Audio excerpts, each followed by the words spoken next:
Hey everyone, Kyle once again, and welcome back to the next episode review for Ningen Fushin, episode 5.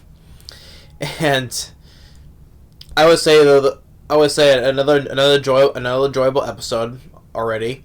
And this is more the show has grown more and more for me enjoying it as becoming a pretty awesome show. And with this episode, when Nick sees his ex again, the one who dumped him, who basically scammed him, and then him seeing it do it to another innocent boy, it was he just couldn't tell he was not gonna let that happen, right? He was gonna let that happen to this boy, to the same thing she did to him, right?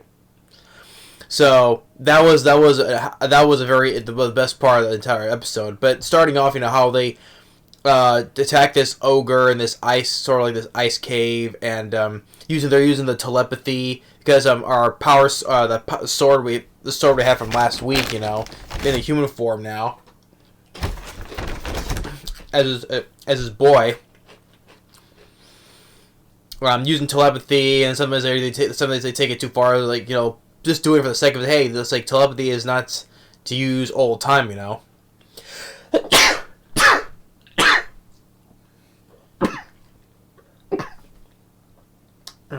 Excuse me. But it was a long drag out fight. It was a quick fight. Then we see our power sword bond. I forget I forget the name he picked though. But I will say the bond sword. The sword that bonds, right? So I always call it power sword bond, whatever. He used a power that he can make like a few copies of himself as a distraction, and then they take out the ogre, right? And then we get a little after that we get a flashback to when Tiana was back in her magic school, and they was talking one of was it one of her teachers, or was it another one that was like another one being mage like her, right? And this guy he gives some good advice to Tiana, but then all of a sudden he starts bursting out laughing, thinking like he couldn't help it, like he can't help himself but to laugh though, which I thought was gonna be like, is this guy a crazy or not though? But I think he was one of those that's giving good advice to her, but he just could not help himself laughing. He felt like he was gonna, because he gives something to Tiana, what that was like an igniter or something. But then he starts bursting out laughing. That's the thing, he's not crazy or anything. He just couldn't help himself. But then after that they part ways, and then afterwards we see like them getting up in the morning. We see like Nick has like posters that idol on his plastered on his room, like Curran like brushing her teeth, right? And then when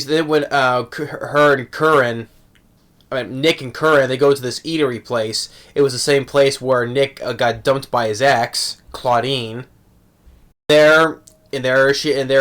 sees her. He sees her talking to this boy who's basically doing the same scam she's gonna do to him like she did to Nick, right?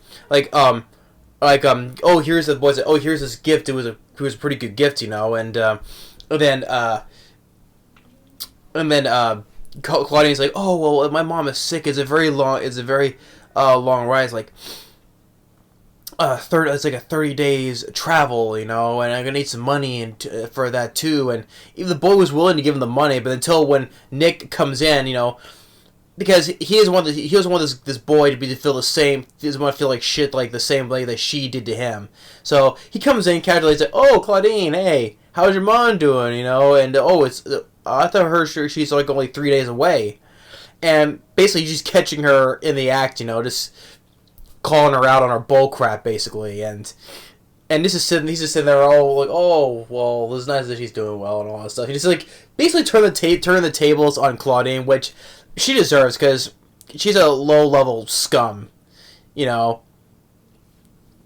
she is. So I like how she just goes and turns the tables and calls her out on that, all of her BS, right?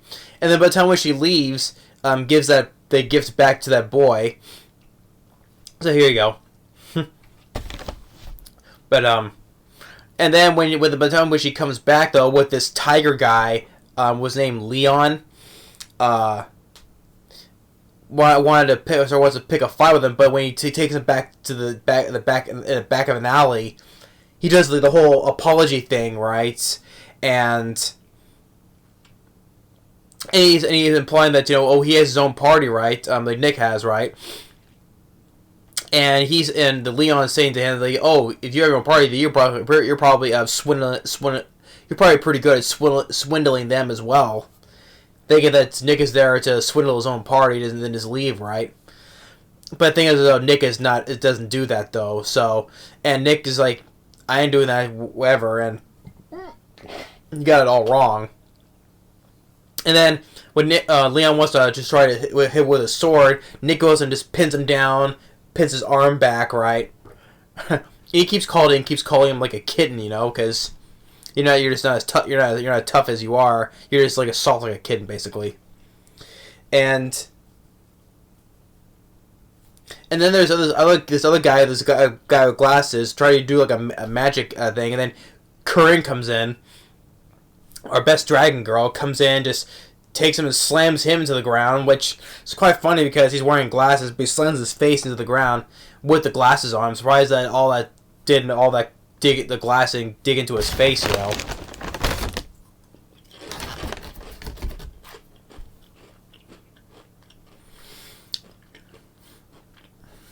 And then who is the old lady who runs that the guild, or the guild, gives them the missions, to where to gives them the missions, right? And if they want to sell this, they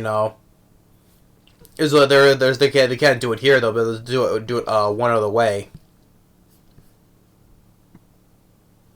Yeah, it's like bare knuckle, mathematics bare knuckle, whatever it was.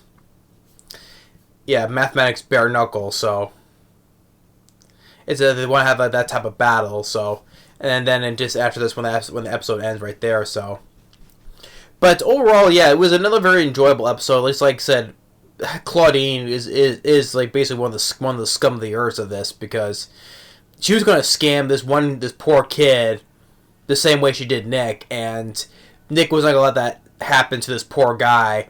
And so he comes walking over, sees her, just says, "Hey, your mom's saying his mom is not sick at all. She's doing it as part of the scam, right?" I like when she just calls her out on her whole entire bull crap. It just her just getting all upset, which she deserves, because the guy, first of all, when we first saw Nick, it was like he got dumped because he was with another guy, or he was just doing just a scam, so. Yeah, she was scammed the first time, so. And Nick, is like, he's, especially how the way he fights, how the way he fights is to his party, he's letting more than he is, right? And it's also the time because this is the party also that he really cares about now, that he fully trusts. And then because apparently, because like I said, what the title says, they're the ones that's going to save the world, right? It's their part of their journey, and that's what it is, because like I said, it's in the title, because they're the ones that's going to save the world. but also seeing that, with Claudine, with her popping back, and then makes you say that hopefully we'll see the one guy, what was it, Kalos, the one who betrayed Curran. Hopefully maybe we'll see him again, and maybe she'll do something to him too, like what Nick did to Claudine. Maybe eventually we'll see him pop back up again, and or maybe it was the one who dumped Tiana as well. So who knows? But this is this one partner that Nick really trusts, and now he cares about now. And I would like to see more. Like, of course, let's continue on, because they say mathematics bare knuckle battle, whatever. So it's gonna pick up after that, though. But I'm looking forward to the next episode. Like I said, it was best part when Nick called her out on that stuff. Don't want her in a scam anymore. But it was another enjoyable episode. I really do. So, but that's episode 5 of Ningen Fushin. Like I said, it's been growing on me more and more until I'm really said this is a really pretty good, awesome show. It really is. But I'm looking forward to the next one. So that's episode 5. Thanks for watching. Stay tuned, and stay tuned for the next video, and we'll see you next time.